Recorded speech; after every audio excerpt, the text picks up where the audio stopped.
We keep it real on this program. We ain't sugarcoating nothing.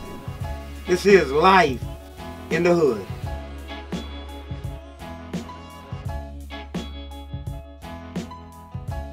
Right there. About the incident where the police in suburban Cleveland, Broadview Heights, who say that a van was used to steal an ATM and it crashed as it fled from officers, killing 2 of the 4 suspects riding in the vehicle.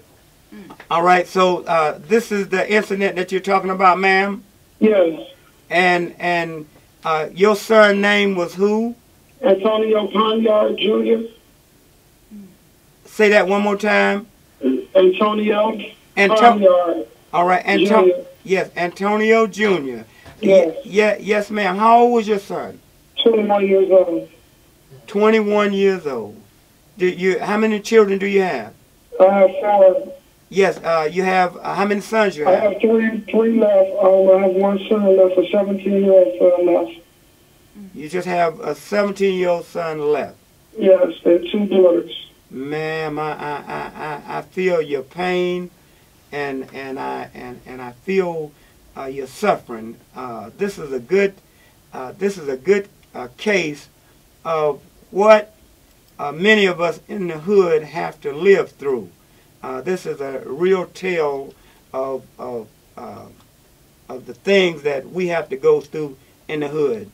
And so, ma'am, your son was involved in, allegedly, we're going to say allegedly because we don't even know for sure, but your son was allegedly involved in an incident in which what happened, Porter? In which 2 young men in a van, they were killed in fleeing from police.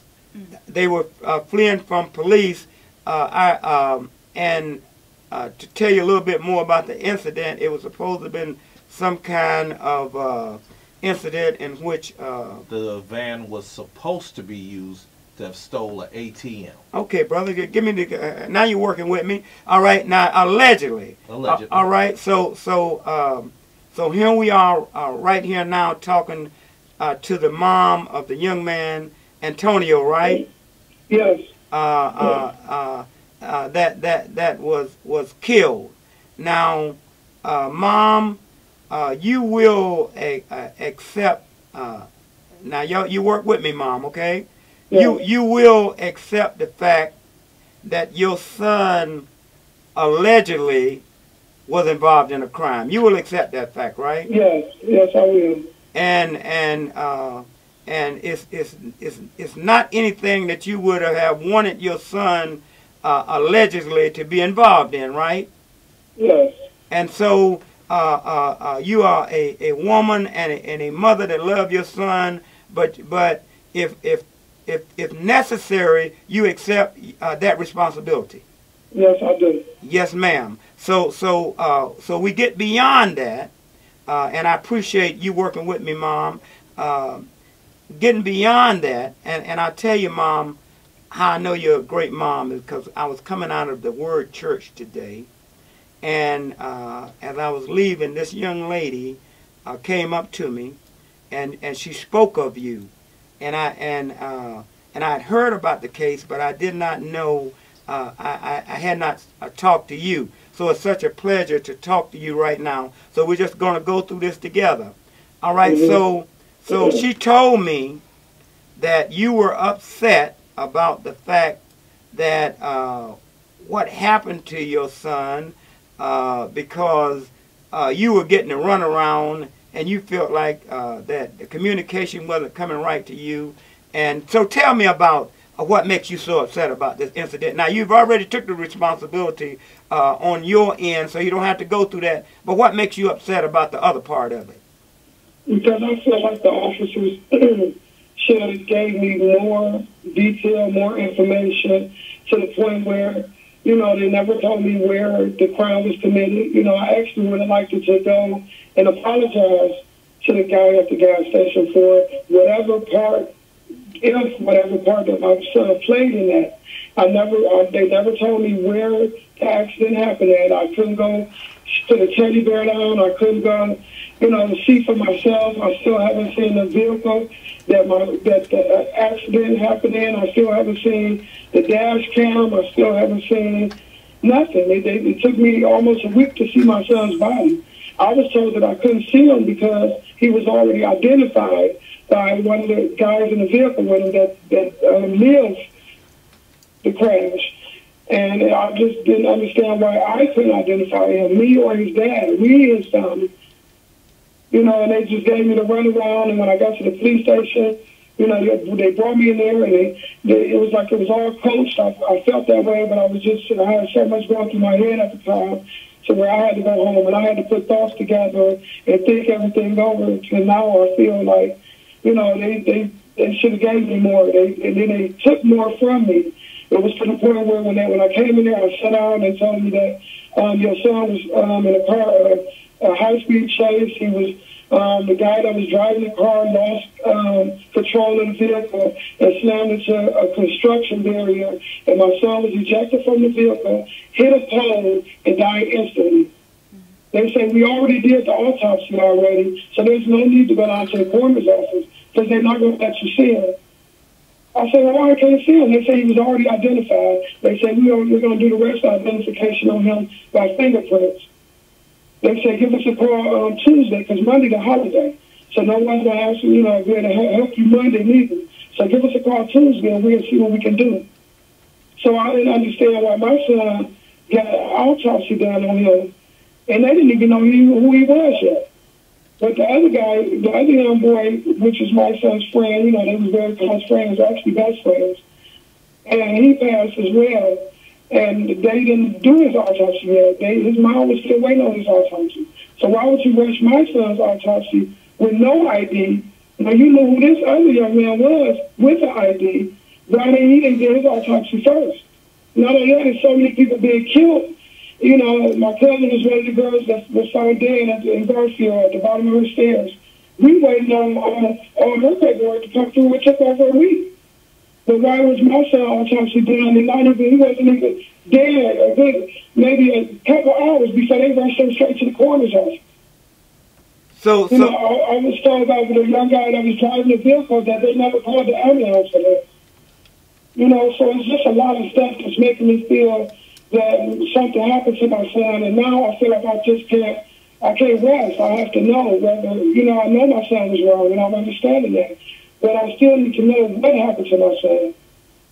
So, ma'am, there is a report that from some of the other young men that was involved or allegedly involved, that your son made it out of the vehicle, right? Yes. It was told that he made it out the vehicle with the other two guys that survived, and they claimed they tried to help Jonathan out the car. They said he wasn't moving. They said they climbed over out the back window out the vehicle and they proceeded to run through a field. They don't know where they was at. It was dark, and they just got to running. They said my son was running behind them. They said he fell to the ground. He got back up. They said, so he had hurt himself. They knew he hurt himself, but they was, continuing running from the police. They didn't have time to come back and check on him. So when the police apprehended all of that, they thought that my son was incarcerated with them. So when the police came back there questioning him, they didn't want to tell my son's name because they thought he got away. You know how the streets go. They don't want to talk, and they didn't want to tell, so they wasn't going to snitch on my son. Yes. Yeah. So the police, they said they didn't know that everything was serious until he was really dead, until the police brought a picture of his dead body into the room for them to watch, for them to see it. They said, just give us closure because we want to tell this boy's family that he's deceased. Well, did they bring the picture to you? I've never seen a picture. I've never seen nothing about my son, nothing. So this is really very hard for you, and your main complaint is everybody was doing something or something but you and the father. Yes. Yes, ma'am. I understand that clearly. So when did you finally get a chance to see your son? I couldn't see my son until 3 days ago.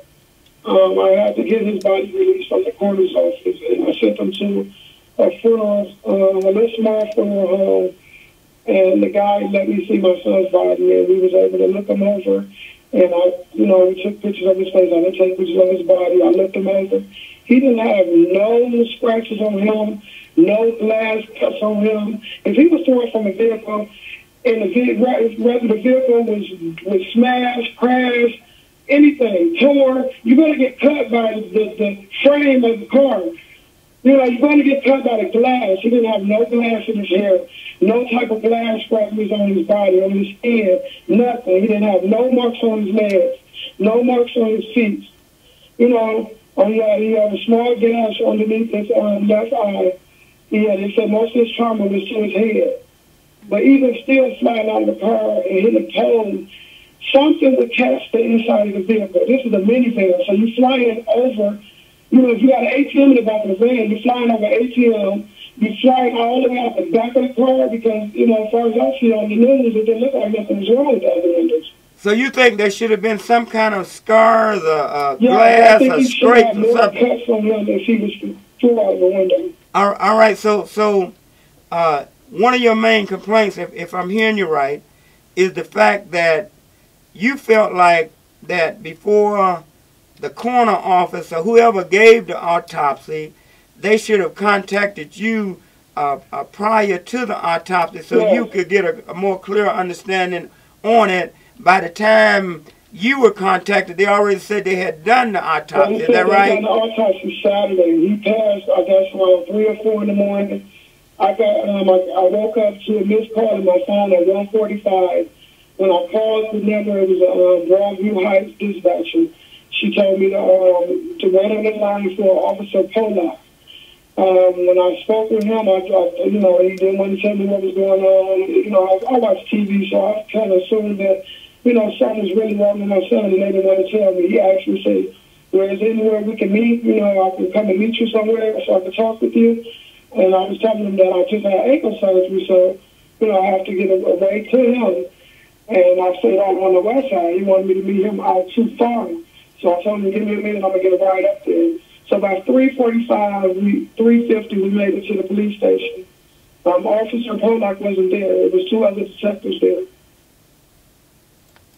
So it's just, I don't understand, why they would give me the runaround. And in order for me to see my son's body, I had to get him released to a funeral home where now, even at this moment right now, I can't even find a church to bury my son at. To have his funeral. I've been getting the runaround back and forth, and they're not giving me a better understanding. 3 days ago, when my son's body was supposed to be released at the coroner's office, my auntie called the coroner's office, and they told her, yes, Antonio is ready, y'all can pick him up. She called us, which is me and my daughter. My daughter called down there to verify it, and she, woke me on up and told me, Mom, we can go, call the funeral man at Rogers so we can go pick him up. So when I called Rogers and told him my son was ready to go pick him up, he called the coroner's office to make sure everything was okay so he can go pick him up. They told him my son hadn't had an autopsy that Thursday, and then they could talk about it on Thursday. So how did he have autopsy on Saturday, but now he's saying he didn't have autopsy when he called to pick my son's body up? So, ma'am, here's what we're going to do. We're going to get Black on Black Crime Inc.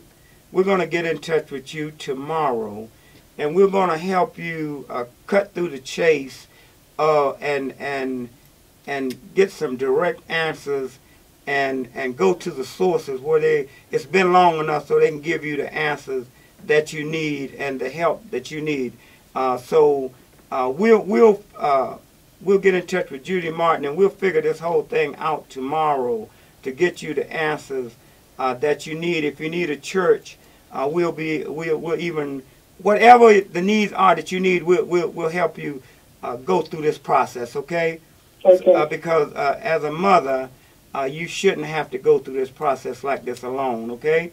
So we'll do all we can to help you. Now, ma'am, in closing, very sad incident. So in closing, if I could just flip it back around again, just take your time. This isn't rehearsed, so I know it might be hard for you, but in the light of what happened to your son and what's happening to so many young black men in our community, if you could just give any advice to young men out there as a struggling mother that's going through this right now, what would your advice be to the young men? Stop killing people. Stop killing each other, because it hurts. It just don't hurt the family that it happened to. It hurts everyone. It hurts the people around them. You know, it hurts small kids. You know, there's little nieces and nephews and kids being left without parents. It hurts. They have to grow up with no guidance, no type of, you know, a mother or a father, because there's just so much violence and death and destruction. And I just wish everybody just, you know, just come together as a family, and we will survive this. Ma'am, I thank you so much for your phone call. I guarantee you we'll be in touch with you first thing in the tomorrow, okay? Yes. And God bless you, and we love you, okay? Thank you. All right, once again, quickly. What happened was in Broadview Heights, which is a suburb of Cleveland. It's alleged that the Cleveland police said that a van was used to steal an ATM. That van crashed when it was fleeing from officers, killing 2 of the 4 suspects. There are 2 surviving suspects who were taken into custody for the alleged event that had happened. All right, thank you so much, Brother Porter.